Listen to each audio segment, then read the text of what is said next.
girl bathing in the moonstruck romantic banter of the neighborhood wild child. Old folks snidely chuckled and clucked their holier-than-thou tongues, made all kinds of painful jokes about us. Some just thought we were being silly.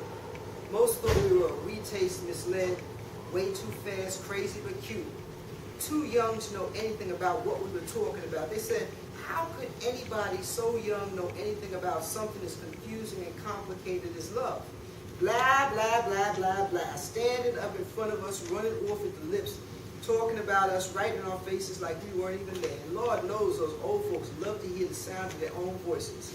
So they talked nonstop and talked and talked and talked and talked and talked and talked and talked and talked. They even had the nerve to think they were so deep we couldn't possibly understand. Blah, blah, blah, blah, blah. But don't you believe for a second we didn't hear every single word of it. Truth was, we just didn't care. We laughed and kept on playing, we kept on waiting, and knew to the bone that we were meant to be together.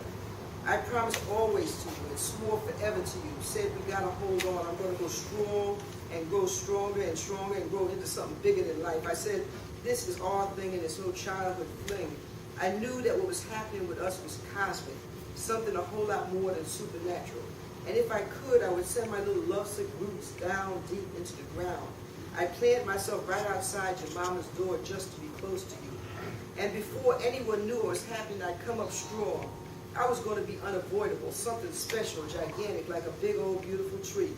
And all those beautiful, beautiful, bad news bearing, big mouth phonies, I guess they were going to have to think again and finally take me seriously.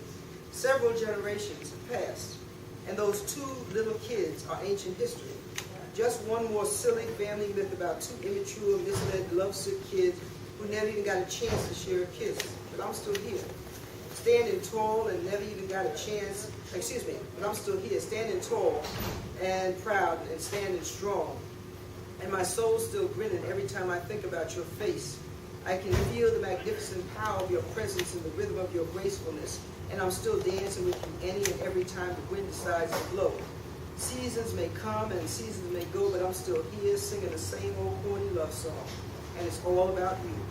Parents, friends, community, and all their narrow-minded stupidity stood together cold like a brick wall between us. Tried to stand in our way and tried their best to rearrange our fate, but we were too young to have a say. Couldn't do anything about it. All we could do was wait. But here we are, still going strong, still holding on and still unafraid. And with the birth of every brand new day, I can still feel your warm kiss, your reassuring lips all over me. You are my son. Come to me. Be with me. Dependable as the morning dew. Shine down on me, calm, shy, and cool, but flirtatious with an insatiable hunger like a full moon. Come to me warm and gentle, serene as a sun shower.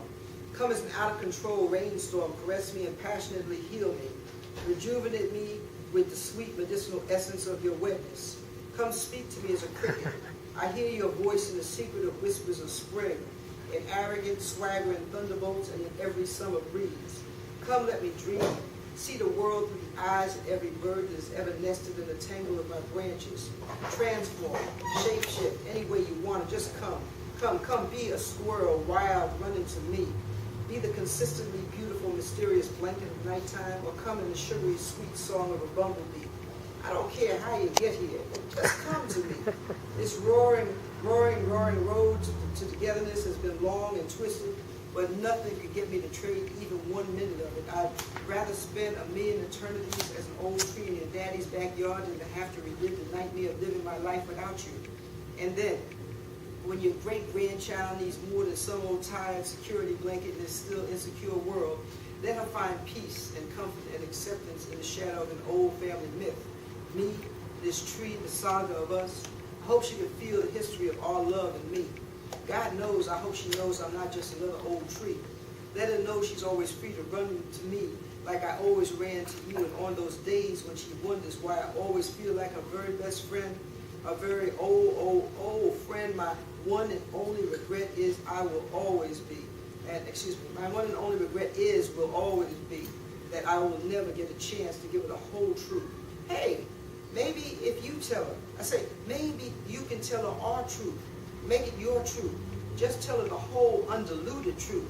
I wondered if she'd even listen, much less believe it, if you tried to tell her. Just another old tree, if she only knew.